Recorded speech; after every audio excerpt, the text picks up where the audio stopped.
Maka malaikat maut turun ke sini. Makanya ketika sakaratul maut sudah datang, maka yang baca Quran hentikan. Kenapa? Oh, memang gitu ya.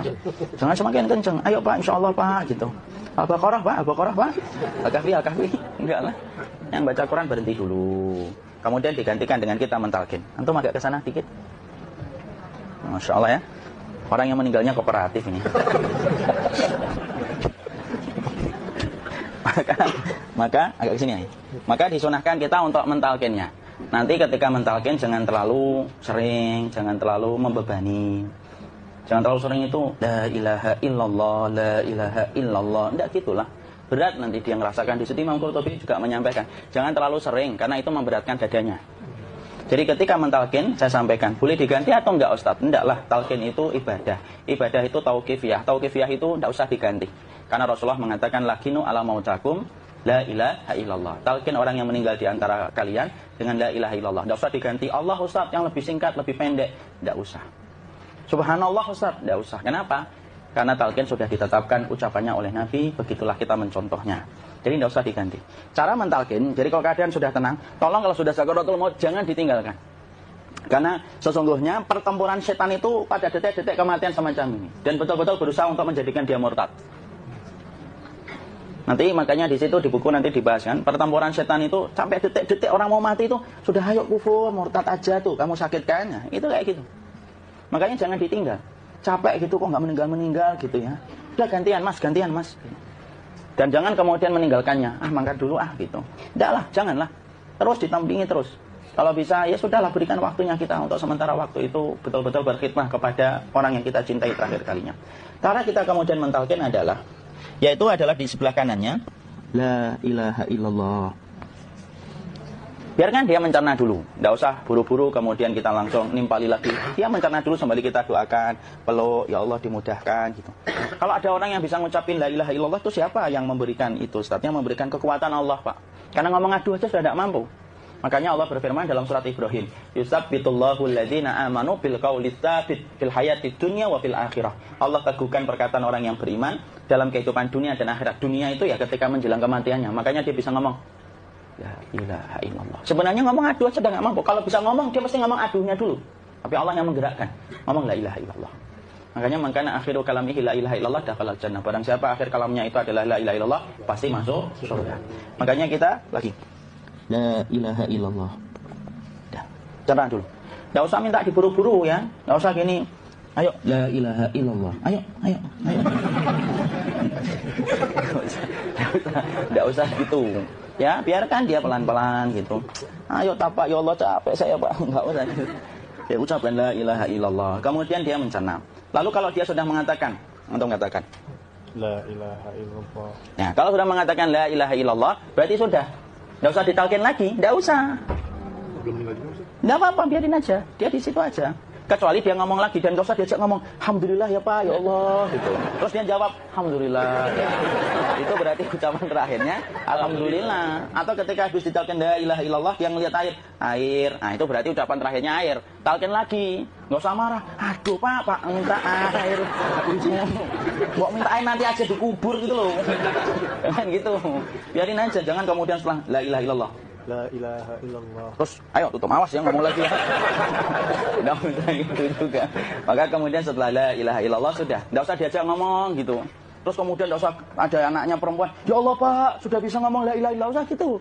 Cukup dalam hati alhamdulillah gitu. Diam kita dengerin gitu. Disitulah nanti biasanya detik dia terakhir. Dia nanti ngeliat di sini Pak. Prosesnya itu nanti kaki langsung sebagian jempol dingin dia. Kaki telapak kakinya langsung kalau kita ginikan dingin kayak kaki yang kena AC langsung. Kemudian dia langsung ngingkup gini, dikit dia, mulai kaku dia. Atau kalau enggak, gini dia. Langsung kayak jatuh, kayak kepala nanti yang paling terakhir. Kepala itu pasti ada gerakannya Pak, ini meninggal itu. Pasti gitu. Karena apa? Sudah tidak ada beban ruh yang menahannya. Ya, cabut ya, set pelan, maka kemudian malaikat itu. Tapi tetap sakit lah, walaupun dikatakan ringan, tetap sakit. Maka kemudian sakit gitu, ngelewatin sini. Jantung kemudian sudah tidak berfungsi.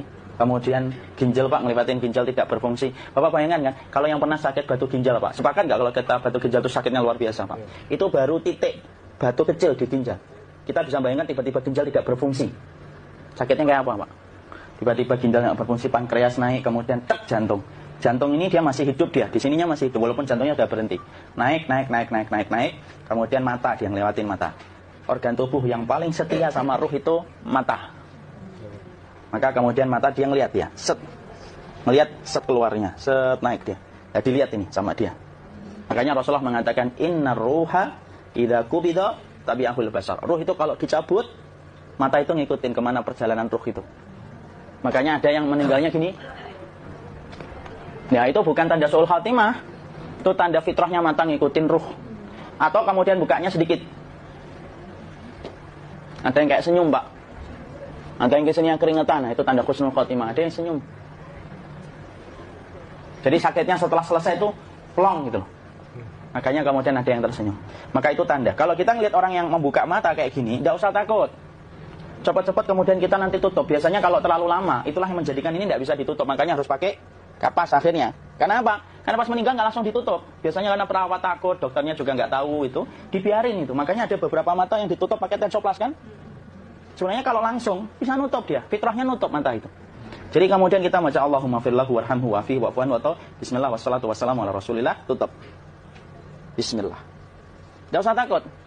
Kecuali buka lagi ya, ini baru kita kabur bareng.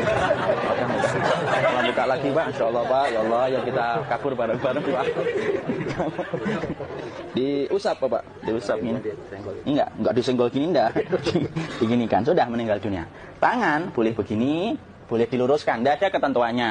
Boleh gini, boleh kemudian lurus. Enggak usah disalahin kalau ada yang lurus. Lu itu tangannya gimana sih? Posisikan kayak sholat. Enggak ada perintah kayak gitu. Jadi kemudian dikondisikan saja terus, maka kemudian dipijit-pijit, akiknya dikeluarin, kemudian jamnya dilepas, gigi palsunya dilepas kalau ada, ya. Kemudian apa setelah itu? Coba buku. Kemudian kalau bisa awal-awal, kemudian taruh buku atau sesuatu yang agak berat di perutnya ketika baru meninggal dunia. Kenapa kemudian ditaruh kayak gini? Bukan apa-apa, supaya membantu sisa-sisa pencernaan dia untuk keluar. Nanti, Pak, biasanya kalau kita taruh agak yang berat gini, atau kemudian kita gini-gini kan. Ini udah makan belum, Akhi? Udah makan belum makan, kok udah gede ya? Maka pencet-pencet kayak gini, biasanya nanti ketika dimandikan, nah pas dimandikan diginikan saja. Nah ini dia sudah keluar di belakang, dia gini. Terus nanti keluar dia. Nah ini keluar langsung di belakangnya. Dan memperlakukan orang kalau sudah meninggal dunia itu yang lembut gitu. Kenapa? Inna kasra admil mayyiti kakasri admil hayyi. Mematahkan tulangnya ketika orang sudah meninggal dunia itu lebih dia rasakan sakit ketika mati daripada ketika masih hidup. Tuh, Islam itu sampai sama orang mukmin itu kalau sudah meninggal aja sampai selembut itu. Kok hidup kasar itu kebangetan dia jadi orang itu.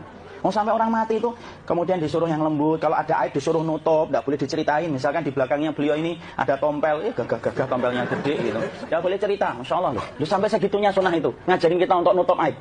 Kalau ada orang belajar sunnah sukanya buka aib, nyari-nyari kesalahan orang. Sunnah yang mana dia pelajari itu saya bingung. Makanya kemudian gini, setelah